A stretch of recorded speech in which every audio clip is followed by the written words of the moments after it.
여론 뚱! 오늘은 여론 뚱합니다. 배종찬 인사이트 K 연구소장 또 김민아 스타평론가 두 분 나오셨습니다. 안녕하십니까? 안녕하십니까.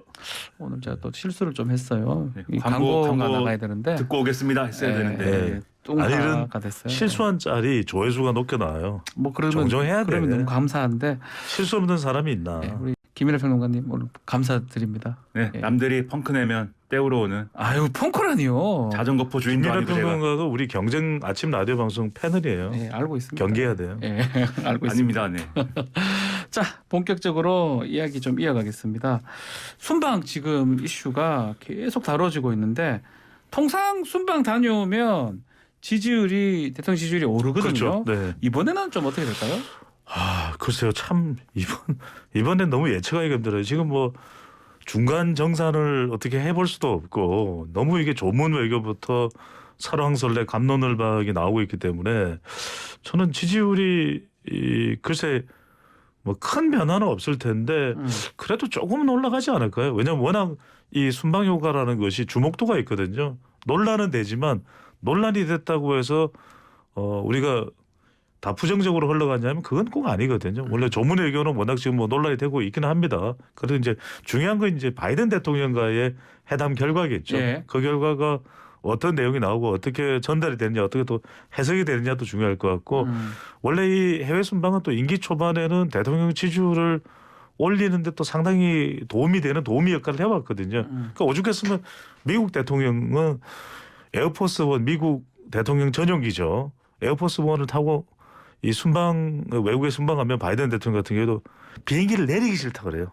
왜? 왜요? 그것도 외국 나가면은 막 CNN, ABC 방송에서 우리 대통령이 뭐 한다 어쩐다 이렇게 좀 주목을 해주거든. 근데 예. 내리는 순간 뭐 공화당, 민주당 난리법석에 이제 정치 현안이 민감하니까 그래서 이제 저는 아주 큰 폭의 이 영향은 이번 해외 순방이 주기는 쉽지 않겠다. 왜?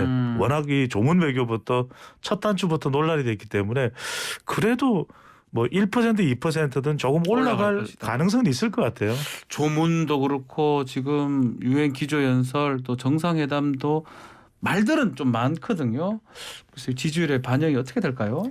저는 뭐 윤석열 대통령의 국정수행 지지율이 오를 수는 있는데 예. 그 오른 게 이것 때문은 아니다. 순방을 간 것 때문에 오르지는 않을 거다라는 생각이 듭니다. 왜냐하면은 이게 어쨌든 별일이 없으면은 그래도 대통령이 우리나라를 대표하는 어떤 그런 사람으로서 나와서 이제 뭐 이런 여러 가지를 했다고 하면은 네. 그거에 대해서 국민들이 우리 나라의 대표야 이런 감각이 생겨가지고 좀 이 지지율이 오르거나 그렇게 할 수가 있는 건데 근데 지금 이 긍정적으로 얘기할 수 있는 게 하나도 없거든요. 지금 말씀하신 대로 처음에 조문도 뭐 조문 외교에 대해서도 차라리 이제 윤석열 대통령 그리고 대통령실이 이게 아무래도 뭐 여러모로 준비가 좀 덜 되다 보니까 네. 이렇게 혼선이 있었지만 앞으로는 이러저러하게 개선을 하겠다. 차라리 이렇게 설명을 했으면은 국민들도 뭐 이번엔 그럴 수 있어 이렇게 생각했을 텐데 잘못된 게 없다는 거잖아요. 그렇죠. 잘못한 게 없다 우리는. 예.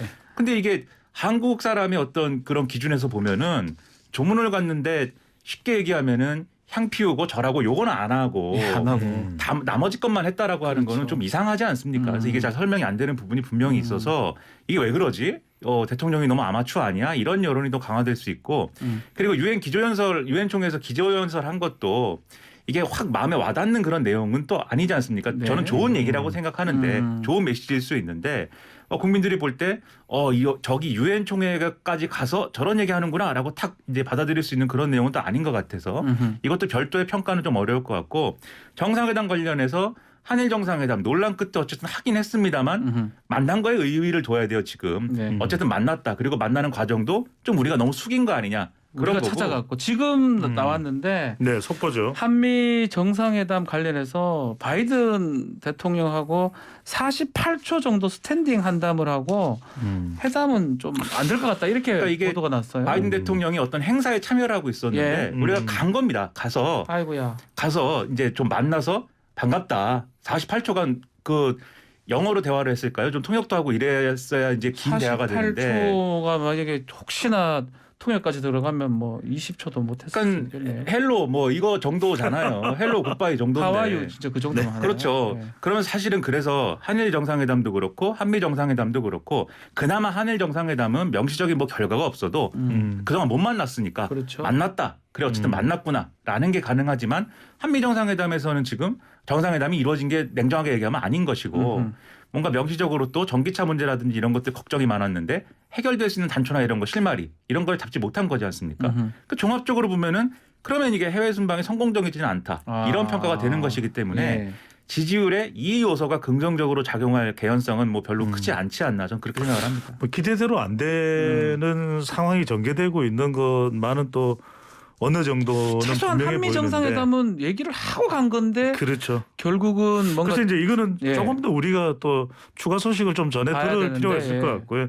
그러니까 이 바이든 대통령이 주최하는 이제 행사에 윤석열 대통령이 참석을 했고 48초라는 것이 사실상 뭐 인사 정도 그렇죠. 얼굴을 이제 서로 마주 본 정도 수준인데 그랬던 이유가 지금 바이든 대통령이 국내 정치 일정 때문에 뉴욕 체류 기간 자체가 시간 자체가 그렇죠. 짧아졌다 그래요. 왜냐하면 이게 예. 정상회담 이렇게 딱 정한 것도 아니고 바이든 그렇죠. 대통령이 일정이 많다 보니까 사실은 시간을 쪼개기가 어려운 것 같습니다. 뭐 네. 그랬든 저쨌든 간에 우리 입장에서는 정말 중요한 그렇죠. 어떤 그게 되는데 되게 이제 영향을 미칠 수는 있는데 과연 이런 부분들에 대해서 이제 우리가 윤석열 대통령이 이번 해외 순방 상당히 기대감이 있었거든요. 예. 특히 이제 한미 정상회담은 이 인플레이션 감축법에 대해서 우리 피해를 얼마만큼 최소화할지에 대한 부분인데 관련된 내용이 꼭 정상 간의 회담은 아니더라도 실무진 간에 또 협상이 됐을 수도 있으니까 그 부분을 조금 기다려볼 필요가 있는데 기대만큼은 지금 순방 효과가 주목을 받지는 못하는 상황인 것 같아요. 지금 대통령 지지율이 그래도 좀 오르는 추세였거든요. 그렇죠. 쿠키뉴스가 한길 리서치에 의뢰를 해서 지난 6일 8일 조사 결과하고 이제 비교를 해서 설명을 했는데 이번 조사는 이제 17일부터 19일까지 실시된 조사입니다. 자세한 사항은 중앙선거여론조사 심의위원회 홈페이지에서 오늘 소개드리는 모든 조사는 확인 가능한데요. 윤석열 대통령 국정수행 잘하고 있다. 긍정평가가 37.8%예요. 부정이 60%니까 부정은 큰 변화가 없는데 긍정은 조금 그래도 30% 후반까지 갔고요. 또 RN서치와 뉴스핌의 조사인데 같은 기간입니다. 17일부터 19일까지 실시된 조사인데 긍정 36.1%, 부정 62.3%인데 부정은 큰 변화는 없는데 긍정은 또 조금 올라갔습니다. 그래서 긍정은 중후반대 정도의 지금 소폭이지만 오르고 있던 그런 추세였다고 볼 수 있겠죠. 기본적으로 부정은 약간 좀 떨어지는 것 같고 예. 긍정은 약간 올라가는 뭐 그런 같은데 뭐 계속 얘기를 하지만 이거는 순방하고는 아직 그 여론조사 반영되지는 않았습니다. 아마 다음 주나 조사 보면 순방 결과도 반영을 할 것 같은데 어쨌든 간에 지금 저도 깜짝 놀랐는데 48초만 만나고 뭐 이게 되겠나 싶기도 한 그 생각이 드는데 글쎄요 이 순방 후에 지지율이 어떻게 좀 안 좋을 가능성도 있을 것 같긴 한데요. 근데 또 이 이슈가 제가 볼 때는 앞서도 말씀드렸습니다.만 좋은 이슈가 아닌데 그렇죠. 예를 들면 이 해외 나가가지고 잘하려고 그랬는데 대외적인 여건이 너무 안 좋아서 예를 들면 러시아가 막 지금 또 전쟁 낸다고 하고 그렇죠. 그런 상황들이 안 좋아가지고 뭐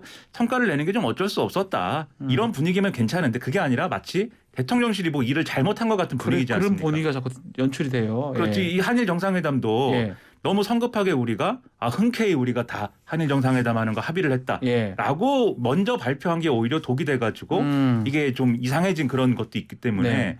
대통령실이 왜 일을 제대로 못하냐 뭐 이렇게 되는 여론이나 예. 이런 것들이 반영될 여지가 있다고 보이거든요. 근데 이게 또 지금 어쨌든 대통령 지지율은 상당 부분 회복 국면이란 말이에요. 네. 떨어졌던 거에서 그 회복 국면에 약간 찬물을 끼얹는 효과는 있을 텐데 이걸 완전히 뭐 다시 하락 국면으로 되돌린다든지 이럴 이슈는 또 아닌 것 같아요. 그 정도는 아니다. 예, 조문 때문에 예를 들면 뭐 영국으로부터 뭐 국교 단절을 당한 것도 아니고 그리고 지금 뭐 여러 가지 논란이 있습니다만 어쨌든 한일 정상이 만나긴 한 것이고 네. 그런 것들을 고려를 해보면 뭐 이게 뭐 다시 하락하지는 않겠지만 근데 이제 이 대통령의 어떤 이 국정수행 지지율의 흐름은 그래서 이 해외 순방이나 이런 성과에도 있겠지만 그 외의 요소가 앞으로 상당히 영향을 많이 미칠 것 같아요. 그게 국내 정치 어떤 상황에 더해가지고 앞으로의 경제 상황에 대해서 민생 어떻게 챙기는 모습을 보여주느냐 이런 게 복합적으로 영향을 미칠 걸로 보이기 때문에 그 점에 좀 주목을 해야 되지 않을까 싶습니다. 국내 상황 말씀하셨는데 지금 대정부 질문들이 계속 이어지고 있습니다. 그렇죠. 네. 특히 영빈관 신축 논란도 아직 안 끝난 것 같고요.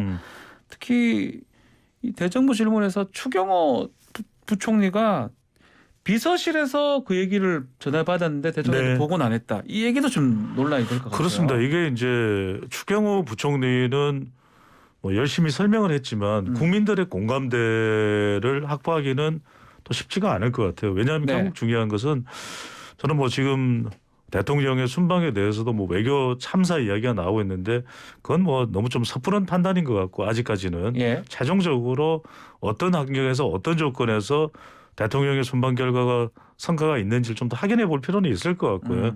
하지만 기대했던 것만큼 순조롭게 지금 순방이 이어지고 있지는 못한 그런 상황임은 또 확인하게 됩니다. 이제 국내 정치가 사실 어려운데 영빈관도 상당히 뜨거운 이슈였잖아요. 예. 여론의 부정적인 반응이 들끓었었는데 그걸 또 윤석열 대통령이 빠른 시간 내에 철회 조치는 했습니다. 그런데 문제는 뭐냐면 이거야말로 뭐 지금 순방의 외교 참사를 떠나서 소통 참사죠. 지금 한덕수 총리는 영빈관 관련해서 몰랐다. 신문 보고 알았다. 이런 이야기가 나오면서 신문 총리냐 예. 이런 비판까지 받을 정도고요. 또 하나는 지금 이번 영국 조문과 관련해서도 뭐 그리스나 또 EU 집행위원장도 다 조문을 했더라고요. 네. 그런데 우리처럼 영국으로부터 협의를 내서 조문을 안 한 것으로 알고 있다.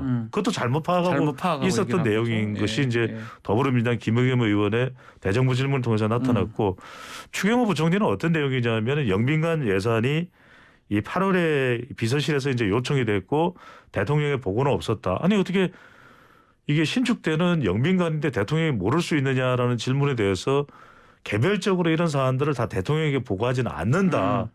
근데 대통령이 보고되지 않은 사항을 대통령이 분명히 나중에 여론이 들끓자 사후 보고를 받았다면 그런 대통령의 입장은 얼마나 난감하겠습니까? 그러니까 이게 저는 지금 많은 정책들 혼선도 있지만 더 중요한 건 뭔가 조문도 그렇고 순방도 그렇고 소통이 너무 안 되고 있다. 소통이 안 되는 부분. 네. 그거를 지금 그냥 안 되는 게 뭐 본인들이 아니고 국민들한테 지금 다 보여주는 모습이거든요. 신문 보고 이런 것들. 이 부분이 지금 어제 오늘 계속 얘기가 되고 있는데 이 소통을 제대로 하고 총리가 모든 걸 뭐 다는 모르겠지만 다 거의 중요한 건 알아야 되잖아요. 그렇죠. 보고를 안 받으면 안 되는 거를 보고를 못 받았다는 이런 것 같기도 하고요. 그러니까 소통이 잘 안 됐다라는 네. 게 뭘까? 예. 이것은 뭐 예를 들면은 대통령하고 총리가 뭐 전화를 자주 안 해서인가 예. 또는 문자 메시지를 정기적으로 뭐 주고받지 않아서이냐 그런 게 아니고 일종의 시스템의 문제이지 그렇죠. 않습니까? 결론적으로 그렇죠. 얘기하면은 한덕수 총리가 이 윤석열 정권에서 이제 책임 총리다. 상당히 이제 권한을 많이 보장해 준다. 이렇게 얘기를 했는데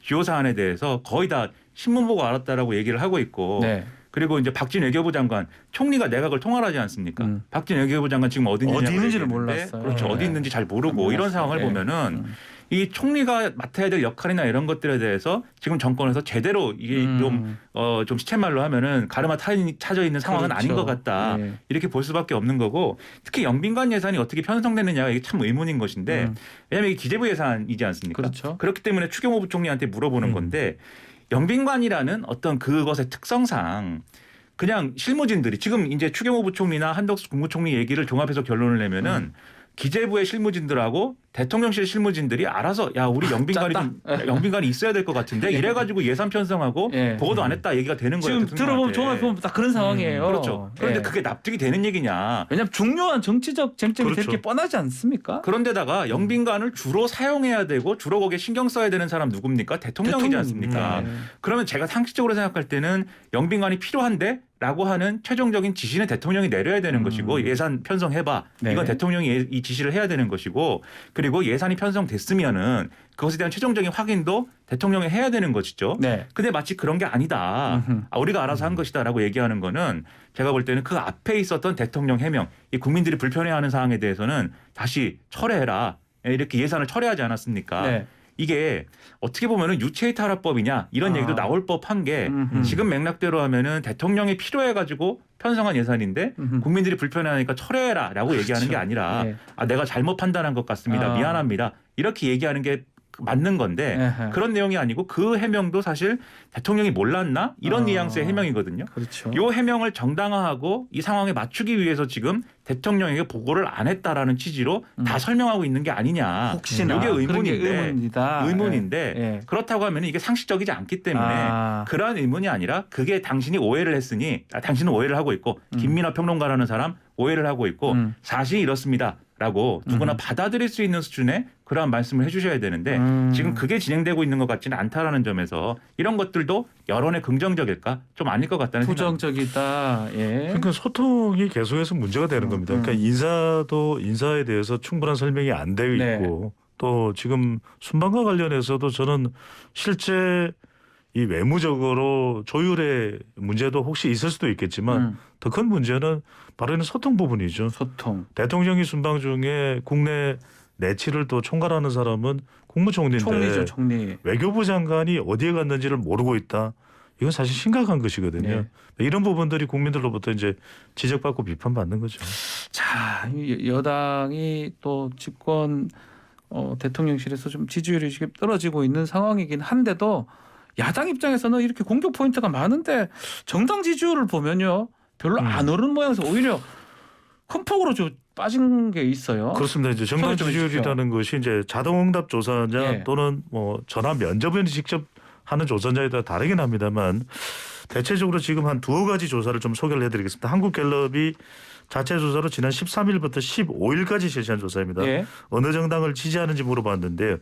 국민의힘이 38%, 더불어민주당이 31%로 나타났어요. 그러니까 국민의힘은 최근 한 3, 4주 동안 지속적으로 국민의힘 지지율이 올라가는 추세고 그렇죠. 갤럽 기준으로 보면은 더불어민주당은 내려오는데 불과 한 달 반 정도 전이죠. 8월 첫째 주만 하더라도 더불어민주당이 39%였어요. 그렇죠. 그런데 지금 31%로 내려왔는데 자 최근인 쿠키뉴스와 한길리서치의 조사를 보더라도 국민의힘이 37.6%, 더불어민주당이 31.2%인데 대체로 응답자 특성별로 분석을 해보면 20대, 30대에서도 특히 이제 20대 국민의힘 지지율이 높고 중도층에서도 이제 국민의힘 지지율이 더 높은 결과가 나오는데 저는 이 결과는 국민의힘이 좀 내분이 아직 수습된 건 아닙니다. 그래도 이제 위기라고 생각하고 국민의힘이 결집하는 것도 있겠지만 정당 지지율은 상당히 상대적이거든요. 그러니까 더불어민주당도 지금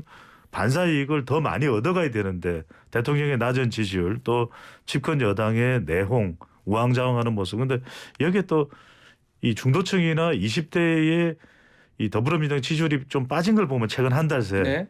근데 한 달 전에 있었던 또 이벤트가 더불어민주당은 전당대회잖아요. 전당대회. 그러니까 이제 이 전당대회 이후에 우리 지지율이 올라가지 않고 지지율이 내려오는 역컨벤션 현상이 펼쳐지고 있다는 것은 이재명 대표에 대한 이 사법 수사, 사법 리스크. 이 사법적 리스크도 영향을 주는 것으로 보입니다. 대표가 조금 그러니까 올라갈 타이밍에 올라가지 못하고 오히려 좀 떨어진다. 이렇게 분석이 됩니다.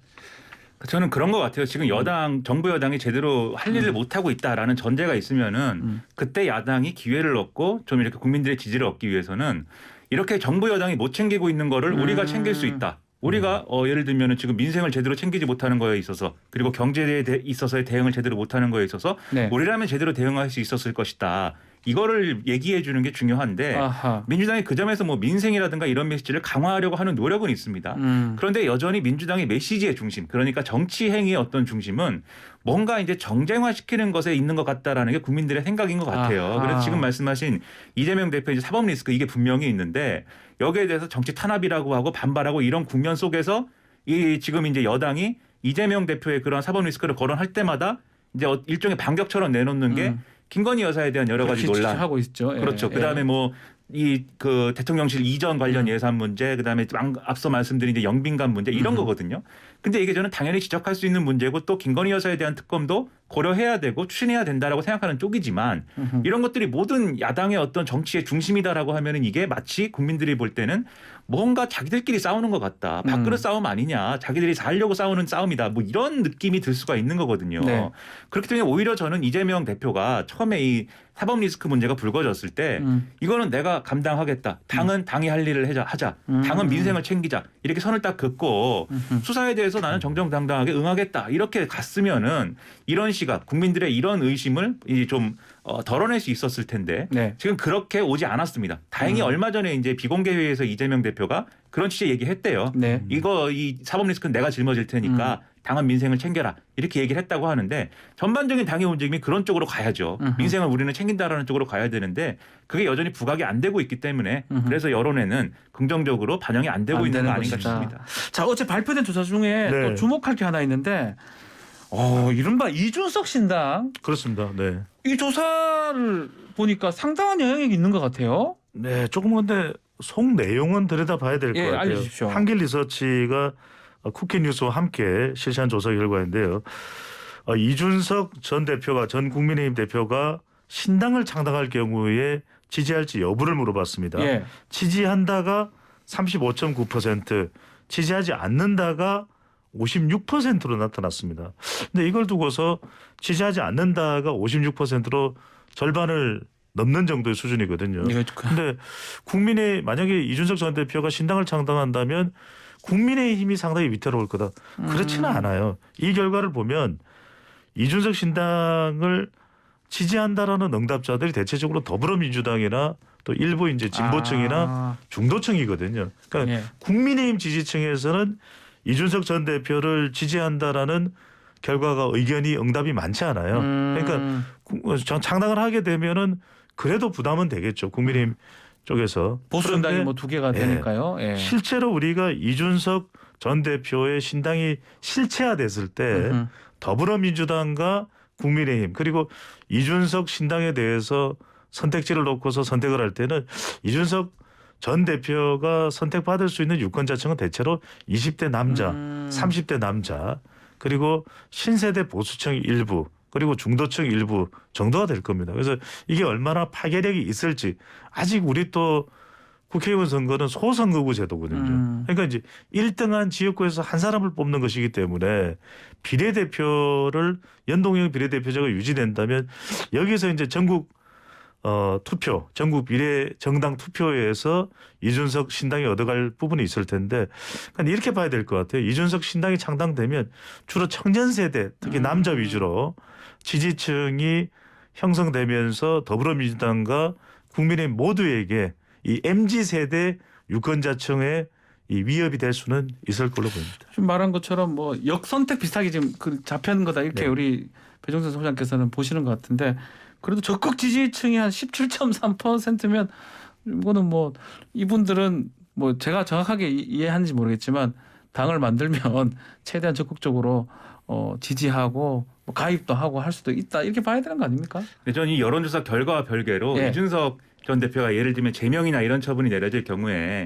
신당 창당을 할 것이냐에 대해서는 좀 부정적으로 봅니다. 부정적이다. 왜냐하면은 이전에 좀 해보지 않았습니까? 뭐 바른미래당 바른미래당. 해가지고 바른미래당도 하고 무슨 뭐 안철수 의원하고도 함께 하다가 네. 계속 그렇게 부딪히고 또 유승민 전 의원한테도 사실은 이준석 전 대표가 마음속으로는 그런 서운한 것도 있을 거예요. 그 시절에 왜 제대로 이끌어주지 못했는가에 대해서 그런 것들이 그런 부담 그런 기억들이 있기 때문에 신당 창당 어렵지만 근데 이 여론조사 결과가 보여주는 바는 있어요. 뭐냐면 국민의힘이 지금 상태의 정당 지지율이나 지금 상태의 어떤 정치적인 스탠스에서 총선에서 대승할 수 있는 거냐. 네. 그건 아니지 않습니까? 특히 수도권이나 이런 지역에서는 대승할 것이냐에 대해서는 조금 의문인 부분들이 있는데 네. 근데 그 대승하는 분위기로 만들기 위해서는 중도층 여론에 대해서 이 좋은 분위기를 만들어야 되거든요. 근데 이게 결과적으로 보여주는 게 뭐냐면 지금 국민의힘 지지층에서는 당연히 이준석 전 대표가 완전히 지금 뭐 역적으로 찍혀 있기 때문에 신당 창당한다 그러면 지지 안 한다고 하죠. 근데 그렇죠. 중도층에서는 지지한다고 하는 응답이 상당 부분이 나오지 않습니까? 나오고 있어요, 그렇다라고 지금. 하는 거는 네. 이준석 전 대표 문제를 국민의힘이 계속 이렇게 푸는 방향으로 계속 고수를 할 경우에 중도층에서 추가적으로 데려올 수 있는 어떤 그러한 포션이나 이런 것들이 충분하지 않을 것이다라는 우려를 제기할 수가 있는 것이어서 그래서 이준석 리스크를 이런 방식으로 하는 게 옳으냐 요게 이제 의문을 가질 수 있는 여론조사 결과고요. 저는 이준석 전 대표 입장에서는 차라리 뭐 신당 창당이나 이런 게 아니라 나는 억울하다를 가지고 무소속으로 지역구에 대응하는 게 차라리 낫지 않나 이런 생각도 그 합니다. 문제가 지금 말한 것처럼 좀 추가 징계가 지금 예정돼 있는데 지금 당원권 정지입니다. 예컨대 뭐 제명 이런 게 나와버리면 아예 복귀 자체가 불가능해 그렇죠. 버리는 거잖아요. 당과는 분명하게 이제 선을 걷는 단계가 오겠죠. 그렇게 되면 김연아 평론가 이야기대로 당을 만드는 것이 좀 어렵다면은 지역구에 지금 노원구죠. 서울의 노원구인데 무소속 출마도 타진해 볼 수 있습니다. 그런데 참 쉽지가 않을 거예요. 이런 양강 구도에서 이준석 전 대표 지지층이 주로 20대 30대 남자인데 그러면 3위 후보가 될 가능성이 상당히 높은 거죠. 될 것이다. 그러면 사실은 네. 본인의 정치적 생명을 더 좀 소생시키기도 전에 그 불씨가 사라질 가능성도 있거든요. 그 부분은 저는 크게 가능성이 있지는 않다고 보여지고 유승민 전 의원과 관련해서도 지금 이제 오늘 뭐 TV 프로그램에 나오고 또 활발하게 좀 대학에서 활동을 하는 것 저는 같아요.